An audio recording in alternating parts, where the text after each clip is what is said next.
প্রিয়, যে তোমাকে ভালোবেসে ভালো রাখতে পারবে তাকেই বেছে নিও।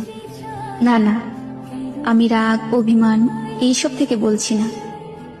আমি বুঝতে পারছি তুমি আমার সাথে ভালো নেই, তাই তোমার ইচ্ছেগুলো পূরণ করতে পারি না।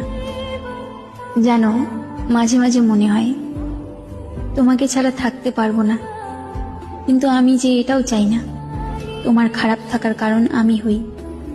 আমি জানি এখন তুমি আর আগের মতো আমাকে ভালোবাসতে পারো না, তবে তোমাকে দোষারোপ করছি না, হয়তো এর কারণটাও আমি। তবে কখনো যদি আমার প্রয়োজন হয় কল দিও, তৎক্ষণাৎ তোমাকে সাহায্য করার চেষ্টা করব আমার সাধ্য মতো। তবে মনের মধ্যে এই ধারণা রেখো না আমি তোমার কারণে দূরে সরে যাচ্ছি। আমি আমার ত্রুটিগুলোর কারণেই দূরত্ব বাড়িয়ে নিচ্ছি।